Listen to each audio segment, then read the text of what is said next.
జగన్పై వంగబెట్టి రాధా చేసిన ఆరోపణలపై వైసీపీ కౌంటర్ అటాక్ చేసింది. రాధా చంద్రబాబు ట్రాప్లో పడ్డారని అన్నారు పేర్ని నాని. రాధా చేసిన విమర్శల్లో నిజం లేదన్నారు. కొంతమంది వ్యక్తులు చేసిన దీన్ని మేము ఒక పార్టీకి పూసి ఆ పార్టీలో వాళ్ళని కూడా అభిమానంగా ఏదైతే రంగారు విగ్రహావిష్కరణకు వచ్చారో వాళ్ళని కూడా కించపరిచిన వాళ్ళు అయ్యామని చెప్పని వాళ్ళు నిజంగా వాళ్ళు అడిగేదాకా కూడా మాకు అనిపించలేదు. ఎందుకంటే అది మా పొరపాటు. మేము ఆవేశాలతోటి మాకు ఆవేశం ఆ పార్టీ పార్టీ పార్టీ అని చెప్పని చూస్తాం ఉన్నాం అసలు.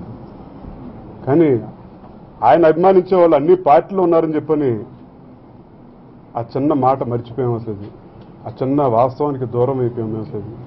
అది మాలో ఉన్న పొరపాటు మీద బహిరంగంగా తప్పు చేస్తే ఒప్పుకోవడానికి భయపడే ఇది కాదు అసలు. ఈ రాష్ట్రంలో మనం ఎవరిని అడిగినా కూడా లోక విదితం. రంగా గారి హత్యకు వెనకాల ఎవరున్నారు, ఎవరు కుట్ర చేశారంటే తెలుగుదేశం పార్టీ హత్య చేయించిందనేది ఏ గ్రామంలో చదువు రానటువంటి లేకపోతే అక్షరాస్యత లేనటువంటి మారుమూల శ్రీకాకుళం దగ్గర నుంచి చిత్తూరు దాకా ఏ మారుమూల గ్రామంలోకి వెళ్ళి అడిగినా కూడా వాళ్ళ రంగా గారి గురించి చెప్తారు. ఎవరు చంపారంటే తెలుగుదేశం పార్టీ అని. ఆయన అభిమానించే వాళ్ళు ప్రతి పార్టీలోనూ ఉన్నారు. ఆ వ్యక్తులు ఎవరో అందరికీ తెలుసు. చనిపోయిన వాళ్ళ గురించి మాట్లాడటం సంస్కారం అని చెప్పి నేనైతే భావించట్లేదు. నేను మాట్లాడదలుచుకోలేదు కూడా అసలు.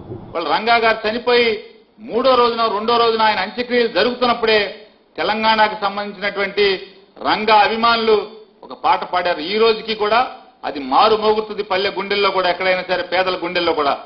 3 పూల వనంలో ఒక పువ్వు రాలింది, తెలుగుదేశం గూండాలు చంపారని చెప్పనేది ఆ పాటలో. రంగా గారి చంపి ఇంకా ఆయన అంతిమయాత్ర రోజు జరుగుతుండగా తెలంగాణకు సంబంధించినటువంటి రాజకీయ రంగా గారి అభిమానులు ఆ పాట వాళ్ళు పాడారు, వాళ్ళు కట్టారు. ఈ రోజుకి కూడా అది మారుమోగుతుంది పేదల గుండెల్లో.